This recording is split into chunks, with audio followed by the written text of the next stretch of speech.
When it really started to hit me that, geez, maybe I should try this, was when I met my neighbor, Mike Prince. So Mike and I met on the kind streets of Glen Rosa. I was going to say the mean streets of Glen Rosa, but it's not mean at all here. And the two of us have boys that are around the same age, under 5.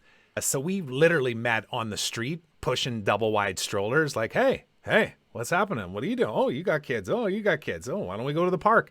And we went and played some tennis, and we just started to build a relationship. And he was telling me, because I was, we were just having some really good, deep conversations about personal growth and that type of thing. And we were talking about cold plunging, and he told me that he has one in his backyard. And I was like, well, I got to go see this. And I don't know if he was kind of taken aback by it, but I was like, do you mind if I come by and look at your cold plunge? And he said, yeah, of course.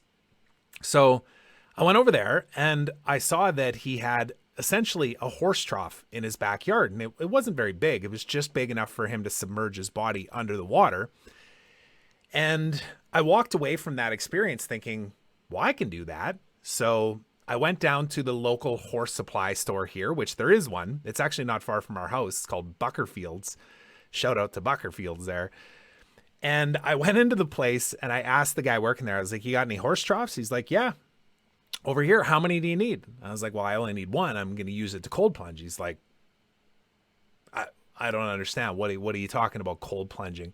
I said, I'm going to fill it with water, put ice in it, or just stick it on the deck in the middle of winter, and then ice will naturally form. And that's it.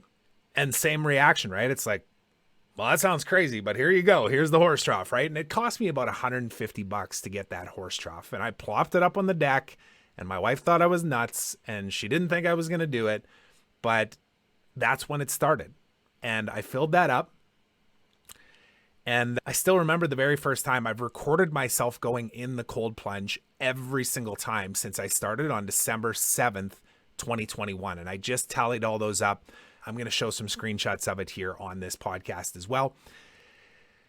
But, that experience when I first started it was one where there was massive resistance. Let me be straight up honest. I think I lasted, if I remember, about 30 to 45 seconds the first time I went in it. And I thought I was going to die. It was one of those, oh my God, what am I doing? This is painful. This is not what I'm used to doing. And this seems extreme. That was what was going through my head. But I thought, well, let's show up again. Let's show up the next day and do it again. And I did. And I lasted about a minute. And over time, I've got more accustomed to going in the cold. But it wasn't just physically. It was also mentally as well. Because as I've started to learn about the benefits of cold plunging, I've realized that the physical aspect is only a piece of it. Now, it's a big piece of it because naturally, and I'm not a scientist or a doctor or whatever, but there are physical benefits to doing cold plunging. It essentially constricts your blood so that it rushes inward in your body to protect you and to protect your organs. And then as you thaw out, it starts going back into your extremities, your feet, your hands, that type of thing. And I can tell you that those are the two things, your feet and your hands, those are the two things that freeze the first and become painful the quickest, I guess you would say. Not in an unbearable way, just in a way that you just need to get used to. But, as I started to do the cold plunging through the winter, because early in December, it doesn't get too cold here where we live in West Kelowna, but it did over Christmas time. And there was some thick ice gathering up on that horse trough, and I just couldn't do anything to keep it off. Like as soon as it starts freezing around the edges and stuff, you can't even knock that stuff off. It just gets too thick. And there was a point where I had to take a shovel to it and literally chip off like 2 inches of ice off the top of that cold plunge and then still get in. Now, you want to talk about a shocker.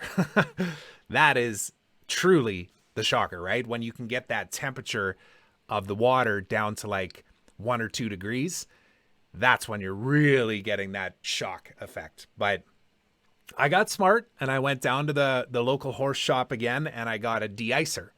And Mike actually didn't get a de-icer, and he had to borrow mine a few times because his froze solid as a block throughout the winter here. So I was really glad that I had that, but I actually had to keep it out a few times because it would warm up the water past the point where, you know, it didn't feel challenging anymore. So that was interesting. Thanks so much for watching. If you enjoyed that clip and you want to watch the full unedited episode, go ahead and click over here. And while you're at it, don't forget to subscribe. It really does mean a lot to me. Thanks so much.